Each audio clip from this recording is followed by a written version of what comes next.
राधे राधे सभी को। कैसे हैं आप सब? आई होप सब लोग अच्छे होंगे। और आज मैं हूँ वृंदावन में।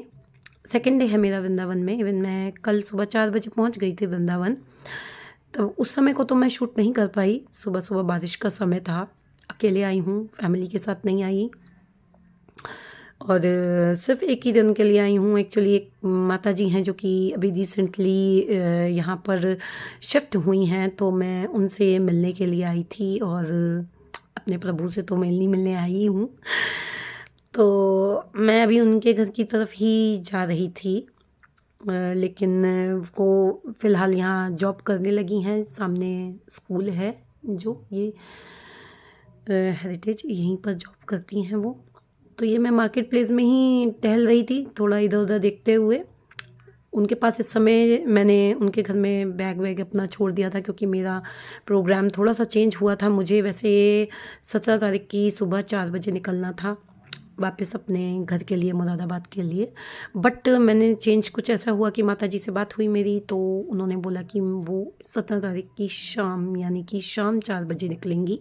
तो मैंने कहा चलो ठीक है, साथ हो जाएगा और साथ में ही निकल लेंगे। ये मैं इस्कॉन साइड की ओर से बिहारी जी की साइड की तरफ बढ़ रही हूँ। मेन मार्केट प्लेस के अंदर हूँ। और थोड़ा सा एक्सप्लोर किया कि मार्केट प्लेस में जो भी, वैसे महंगाई काफ़ी है। और महंगाई इस वजह से है क्योंकि एक तरीके से टूरिस्ट प्लेस भी आप कह सकते हो, पिलग्रिमेज भी कह सकते हो, कि लोग आते हैं दर्शन के लिए, दर्शनार्थी। और mainly outsiders, even not even from India, mostly जो हैं आउट ऑफ इंडिया से हैं। इस वजह से वो लोग जितना भी होता है ना रेट देने के लिए तैयार हो जाते हैं। तो इस वजह से भी एक महंगाई वाली बात है। और दूसरी बात ये भी है कि वृंदावन धाम है, ये वो स्कूल है जिसकी मैं अभी बात कर रही थी। यहाँ पर ही वो माता जी वर्क करती हैं जिनसे मैं मिलने के लिए आई थी एज अ टीचर। अच्छा, तो मैं अपनी बात पे आती हूँ कि जो है यहाँ पर धाम है, हमारे प्रिया प्रीतम का श्री धाम है, और ये चिन्मय धाम है। तो चिन्मय धाम इसलिए भी कहेंगे कि यहाँ पर, जैसे कि महाराज जी भी बोलते हैं, प्रेमानंद महाराज जी का भी कहना है कि यहाँ पर कभी भी पॉपुलेशन नहीं हो सकती, बढ़ नहीं सकती। क्यों? क्योंकि ये चिन्मय है और ये अपना विस्तार अपने आप कर लेता है, जैसे जैसे भी यहाँ पर लोग या कुछ। ये देखिए देखिए देखिए बंदर कैसे, OMG, यहाँ पर बंदर बहुत परेशान करते हैं। देखिए कुछ भी, किसी भी समय कहीं से भी खाने के लिए। और आप बिल्कुल भी अपना पर्स, अपना चश्मा, अपना कुछ भी चीज़, ऐसा खाने वाली चीज़ अगर आपके हाथ में है तो डेफिनेटली वो छीन के ले जाएंगे। लास्ट टाइम तो ऐसा हुआ था, मैं बिहारी जी के मंदिर से जब लौट रही थी तो मैंने कमल की जैसे माला, जो वहाँ पे प्रसादी माला मिलती है, वो पहनी हुई थी। तो वो बंदर एकदम चढ़ा और उतार के ले गया तोड़ कर। ये मार्केट प्लेस में ही अभी, या जैसे लोग ना यहाँ पर शिफ्ट होने के लिए कोशिश करते हैं ना, तो क्या है, सबको रहना है, अपना जीवन भी चलाना है। उस हिसाब से जो है ऑटो रिक्शा वगैरह या और भी कुछ खाने पीने की चीज़ें यहाँ पर महंगी हैं, काफ़ी महंगी हैं, बिकॉज टूरिस्ट प्लेस भी हो गया है ये।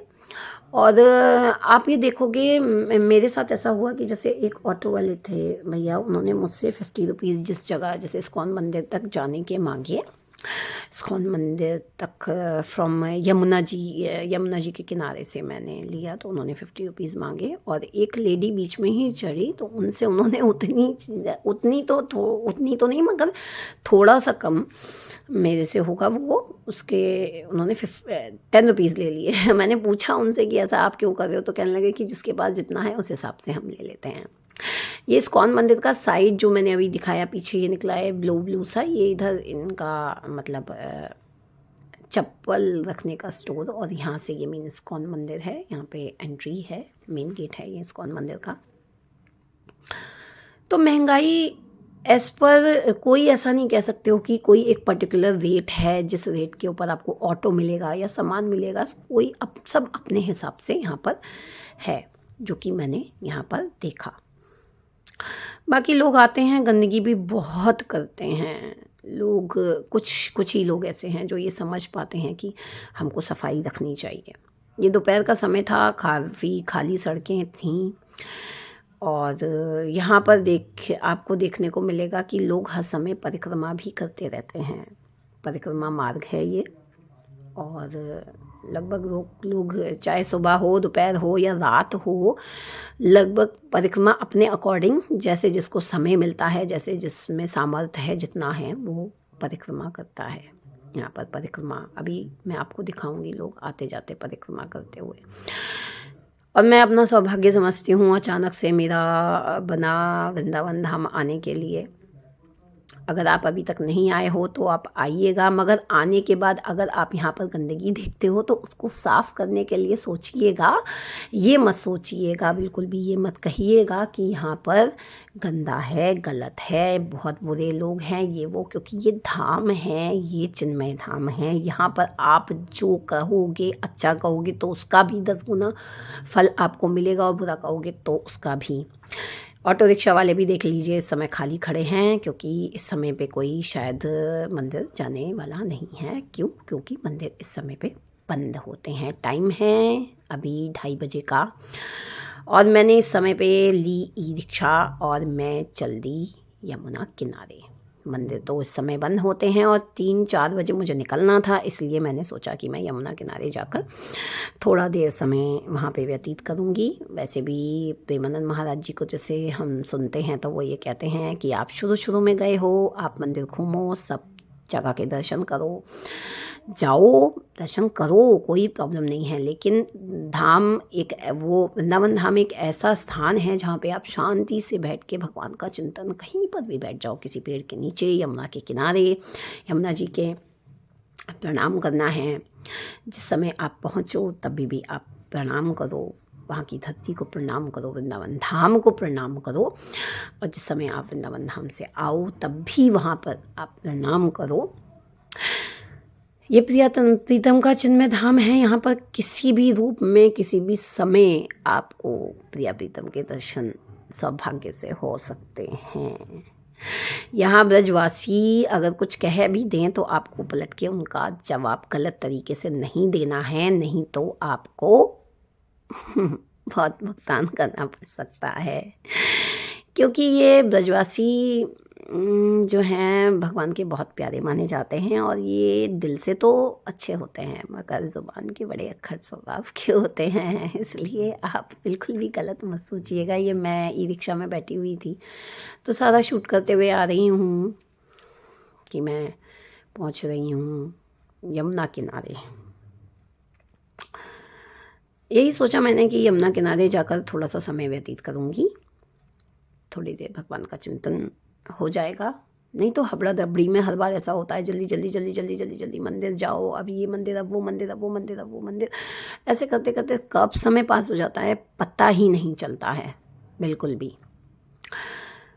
आपको यहाँ पर आके बहुत शांति मिलेगी, बहुत अच्छा लगेगा, मगर आप अपने मन से ऐसा सोच के भी आएँ तभी। अगर आप ये सोच के आएंगे कि भीड़ है, ये है, वो है, अगर आप सब में कमियां देखेंगे तो आपको शांति कभी नहीं मिलेगी।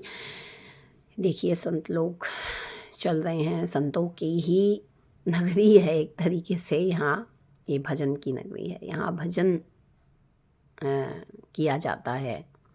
सब खूब अपना गाते हुए, चलते हुए, नाचते हुए आप गाओ और भगवान का नाम लेते लेते इधर उधर घूमो। जितना आप यहाँ पर नाम लोगे उसका 10 गुना ज़्यादा फल आपको मिलता है। यमुना किनारे पे बैठकर भी आपको जाप करने को कहा जाता है। संत लोग कहते हैं कि आप यमुना किनारे में बैठकर जाप करो, उसका भी 10 गुना ज़्यादा फल मिलता है। इसलिए मैंने भी कुछ ऐसा सोचा और प्रभु कृपा से ज़्यादा तो नहीं मगर थोड़ा सा मैं कर पाई। यमुना किनारा आ गया है, यमुना मैया को हम प्रणाम करेंगे। और देखिए यमुना किनारे की थोड़ी बहुत जितनी मैं रौनक अपने तरीके से दिखा सकती थी उतना मैंने दिखाया आपको। मैंने बोटिंग के लिए, वैसे मैं पहले भी कई बार कर चुकी हूँ, बोटिंग के लिए मैंने पूछा तो वो पर हेड ऐसा बता रहे थे कि पर हेड 150 रुपये, वो भी अगर आप सब लोगों के साथ जाते हो तब। अगर आप पर्सनल लेते हो यानी कि आप अकेले नाव में जा रहे हो तो 250 रुपये लगेंगे। वैसे तो देखा जाए कोई रेट है नहीं, जितना जिसका मन चाहता है उतना ले लेता है, लेकिन अगर आपको नहीं करना है, आप शांति से कह दो कि नहीं करना है, मगर देने के बाद आप खाली मत दो बिल्कुल भी किसी को कि उसने इतना लिया, उसने ये लिया। बिल्कुल ऐसा करने की ज़रूरत नहीं है। आज मन किया ये यमुना मैया के पास मैंने, बहुत शांति फील होती है यमुना मैया के पास। मतलब कई लोग जैसे मेरे सामने भी एक आए तो उन्होंने बोला कि कितना गंदा पानी है। हमको ऐसा नहीं बोलना है। लोग जो भी कर रहे हैं किसकी वजह से गंदा हो रहा है? लोगों की वजह से। लोग ऐसा कर रहे हैं तभी तो हो रहा है। आप करो, सफाई करो, अन्यथा आप बोलने का भी, या तो आप करो या फिर आपको बोलने का अधिकार नहीं है। मैंने अपनी माला निकाली और माला, अपनी जप माला को मैंने उसमें शुद्ध किया। यमुना जी में कहते हैं आपको शुद्धि कर लेनी चाहिए, और यमुना जी वैसे भी घर में जल से करते रहना चाहिए। अन्यथा आप यमुना जी पे आए हैं तो ज़रूर कीजिए। यमुना जी को प्रणाम कीजिए। सभी संत जनों को जितना आप प्रणाम कर सकते हैं कीजिए। वृंदावन की भूमि को प्रणाम कीजिए। सभी हमारी राधा रानी की अष्ट सखियों को प्रणाम कीजिए। हमारे प्रिया प्रीतम को, सबको प्रणाम।